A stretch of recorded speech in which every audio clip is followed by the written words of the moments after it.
365만 유튜버 슈카월드님, 허위사실 적시 명예훼손으로 찰스 다윈옹한테 고소라도 당하면 어쩌려고 그러셨어요?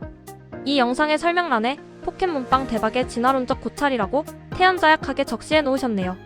혹시 안티진화론적 고찰이라고 타자치시다가 오타를 범하신 건가요? 이런 황당한 썰에 가함이 진화론적 고찰이라는 마패를 장착하다니. 그 위대하신 배짱만큼은 찬양해주지. 앞으로는 제발 챗GPT라도 돌리셔서 지극한 황당함에서만큼은 탈출하시길 기도할게. 슈카월드의 이 영상이 진화심리학적으로 볼 때 왜 지극히 황당한지 진화심리학 전문가 이덕화가 하나씩 까발려주겠노라. 모성 본능을 자극해서 짝짓기 시장에서 성공하기 위해 남자가 귀여워지는 방향으로 진화했다고? 이 지긋지긋한 모성 본능 타령에 슈카월드도 편승하니까 심지어 반갑기까지 하다네. 진료는 의사에게 해, 약은 약사에게 해. 못 박을 때는 망치에게 해, 나사 돌릴 때는 드라이버에게 해, 과일 깎을 때는 과도에게 해.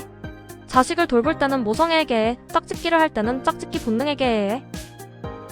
원시 사회 여자의 입장에서 생각해보자. 야생동물 구조센터도 없었고 난폭한 사람을 혼내주는 경찰과 법원도 없었어. 난폭한 짐승이나 인간이 공격하면 누가 여자와 자식을 보호해줄까? 되도록 귀여운 남자와 결혼해서 위기가 발생할 때마다 남편과 자식을 보호해주는 업적을 쌓는 것이 좋은 전략일까? 평균적인 여자의 근력은 평균적인 남자에게 게임도 안 돼. 부모 투자의 남녀 차이 때문에 여자는 위험을 덜 감수하도록 진화한 것 같아. 특히 신체적 위협과 관련하여 여자가 남자보다 겁이 많도록 진화한 것 같아. 육탄전 능력과 관련된 남자의 심리 기제들이 여자보다 우월하도록 진화했다는 가설의 성공 가망성이 크다고 생각해. 다른 조건들이 비슷하다면 되도록 강인한 남자와 결혼해서 위기가 발생할 때 남편에게 의존하는 것이 좋은 전략 아닐까? 육체적으로나 정신적으로나 아기와 비슷한 소위 모성애를 자극하는 남자가 처자식을 참으로 잘도 구해줬겠다. 겁도 많고 징징대는 성격이 허약하기 짝이 없는 육체가 처자식 구출에 참으로 도움이 많이 되었겠다. 특정한 기능을 위해 잘 설계된 기계장치나 심리기제를 엉뚱한 곳에 쓰면 대체로 엉뚱한 결과로 이어진다고. 남편감을 고르러 짝짓기 시장에 가서 모성애 기제를 열심히 작동시키는 것은 오한마로 나사를 돌리겠다고 기를 쓰는 것과 마찬가지야.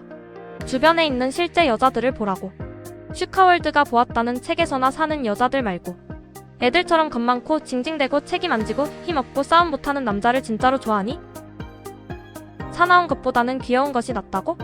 귀여움이나 아기 같음을 친화성이나 협동성과 혼동하면 안 돼. 애들이 얼마나 이기적이고 폭력적인지 정말 모르니? 장난감을 혼자 가지고 논다고 우길 때 같이 가지고 놀라고 설득하는 쪽은 어른이라고. 애들은 시도 때도 없이 폭력을 휘둘러. 너무나 힘이 약해서 아기의 폭력이 위협적이지 않을 뿐이야. 아기를 부도덕성의 극치라고 본 지크문트 프로이트도 문제지만 아기의 도덕성, 이타성, 협동성을 과장하는 낭만적 유아론도 문제야.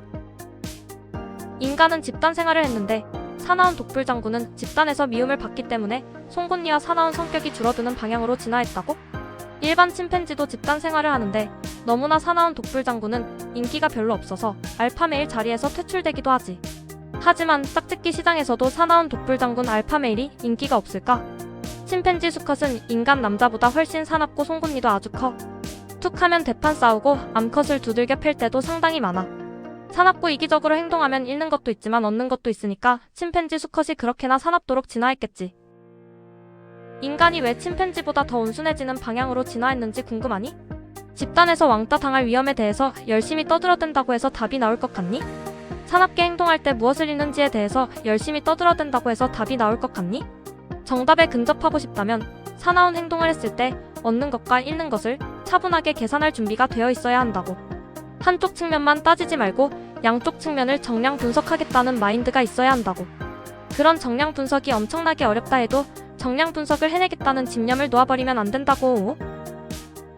나는 결혼의 진화와 언어의 진화가 인간이 온순해지도록 만들었다는 가설의 가망성이 크다고 생각해. 침팬지 사회에서는 배란기 섹스의 상당히 높은 비율을 알파메일 혼자서 담당하고 있어. 사납게 행동해서 알파메일이 되면 번식 대박을 터뜨릴 수 있다고. 다른 수컷이 관련된 섹스를 모두 불륜이라고 나름대로 규정한 후에 두들겨 팹으로써 유전적 자식의 수를 늘릴 수 있다고. 반면 인간은 언제부터인가 일부일처제에 상당히 가까운 결혼 체제 속에서 진화했어. 사나움을 통해 다른 남자들을 짓밟아서 남자가 얻었던 이득이 침팬지 수컷보다 훨씬 작았던 것 같아. 언어 덕분에 어떤 사람의 악행에 대한 정보가 직접 목격한 사람들을 훨씬 넘어서서 퍼질 수 있었어. 이기적이거나 폭력적이거나 부도덕하다는 악명이 상당히 강력하게 작용했을 것 같아.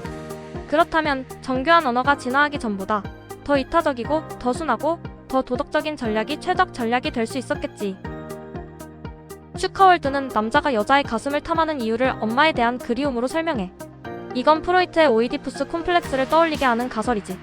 이런 썰을 풀면서 진화론적 고찰이라는 마패를 달아놓으면 뭔가 이상하지 않니?